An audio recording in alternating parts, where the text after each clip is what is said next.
got another one. Where do we put it? Hi, guy. Not too close. Smoke. Don't get too close or I can't get you. There you go. Perfect right there. Oh, cool. That's neat. Car coming, guys. Car coming.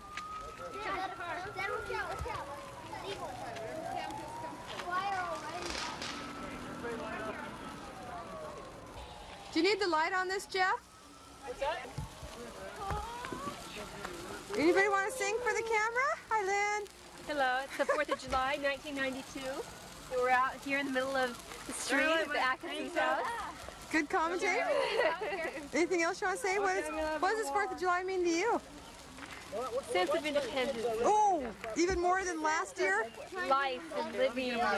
Liberty. Yes, the whole thing. It's just a wonderful feeling. And justice for all. That's right. Hi, Crystal. Can I put mine right there? Sure. I don't know. Ask You Wendy. can put them right there now. Are there any more sparkles? Okay.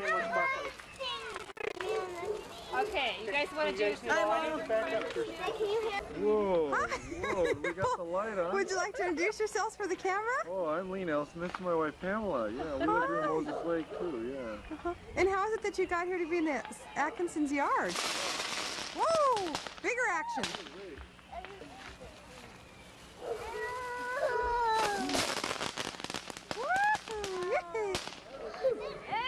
No. Do you need some ice, Lynn? When you done? some ice on this? Okay, back Canada if you're done. Yeah. I want something. What are you gonna do, back? Hey! I think I will. You do what? Okay.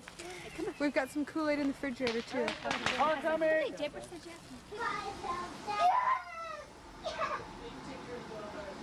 We can't take to the highway. Let's do it. I don't know.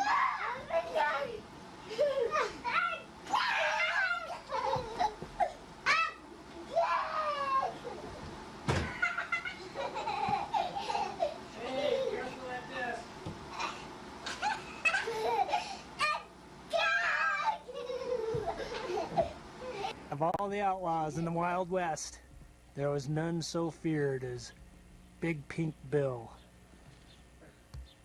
He wore a pink bandana and carried a pink gun, but his temper was as fiery as a flame red hair on his head. He'd get so mad at his boots that he'd just kick them off. And then if anybody took pictures of him, he'd come after him. This is the story of Wild Pink Bill. But there were two lawmen in the county who kept the peace. They were feared by everybody except Wild Pink Bill. Their names were Chuck Bodre and Curly Starr. Dun dun dun dun. It was up to these men to uphold the law, and they saw fit to it. But they didn't want anybody to see their faces, because they just did good for good's sake, not for their own personal gain. It so happened that these two met up on the same trail. Wild Bill stood there looking at the lawmen, but the lawmen knew what they had to do. Don't you move, Rob. Blow a hole so big through that you can throw a goat through. Oh, you dirty dog, drop your freeze. And they kept on saying more tough stuff like that. But he charged! Oh no! Oh no! Wild Bill had done away with both of them. He even threw the gun at the cold, rotting corpse just to make a point. But this isn't the end of the story. That was 20 years ago. And Wild Bill, he grew into a meaner and fiercer outlaw. And those two men had sons of their own, Chuck Bodre and Curly Starr Jr. And they followed in their footsteps, as brave men would, and they sought to avenge their father. They were both crack shooters. These boys knew what they were up against.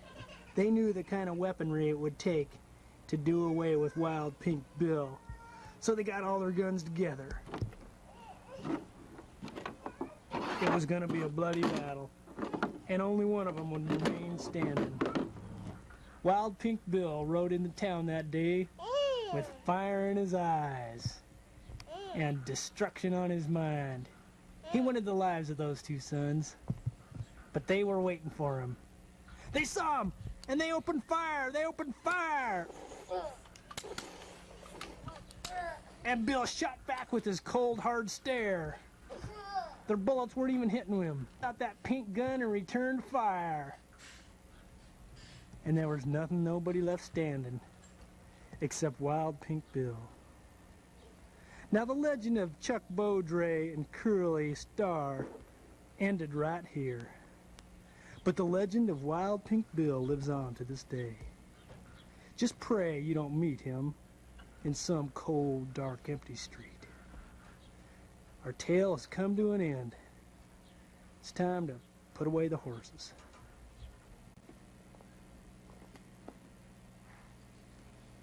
Nice one. See, this is a 7, right? So do I have to draw 7 squares in here, right? Or do I have to draw 9? 7, right.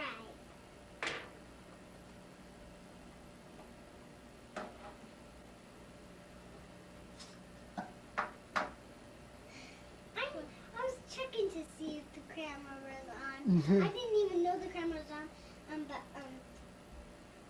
I knew and I thought in my mind that the camera must be on. We're doing a great job, and then there it was. I didn't even know it. But else I didn't even hear this. Anymore. This is where I found the 2 culprits that can't just go off himself and hurt himself, and now he's crying. I came out in the garage, and this is where they were. Stacy, what's your husband crying about? She didn't put gas in the car and you're mad? You're on empty? Come tell your mama. Oh, still having a hard time. It's hard to force a cry that long. Introduce today's segment, Deborah. You know, Jeff, birthdays are a funny thing. They come once a year, and then they're gone. I find us yet today celebrating another birthday of one of our children. Just a minute!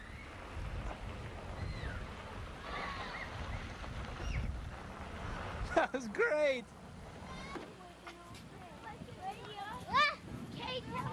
Hey, Cole! What? Sure, pal, just a minute. No shoes on. Figures.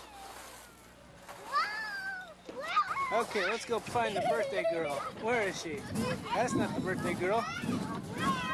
Aha! And here's the birthday girl now. Hi there, kid. What are you doing? You're busy? What are you doing, just digging? Reinforcements have arrived. It's the Fur group. And the Lukes. I'm glad you guys brought reinforcements. There didn't seem to be enough. The camera, huh? Tim? Looking sharp, bud. To the best of my recollection, I was never asked to be a reinforcement. Get my child on. It's Stacy! Oh, she's funner to shoot. Children on there. But Yeah. that was really neat last year. How's it going? Great, how are you?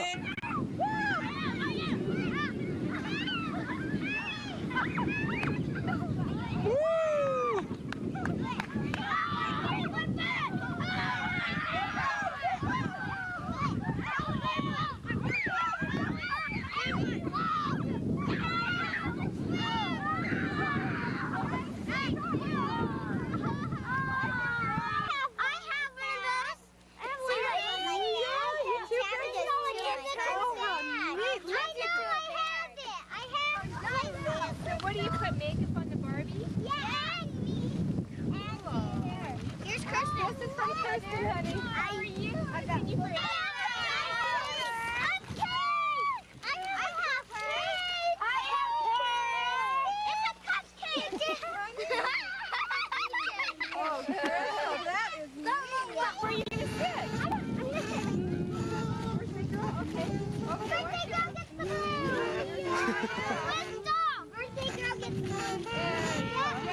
Do we need it? Here you go, Crystal. Candy. We don't want to hide help in the picture. I don't want to be in this picture with how I look out here. Okay, everybody look at the camera and smile. Okay, everybody look over this way. Smile at the camera and say happy birthday. Happy birthday! Okay, let's eat. Oh, no. We'll give it a try. Happy birthday to you. Happy birthday, dear Crystal. Happy birthday to you. Have you thought of your wish? Okay.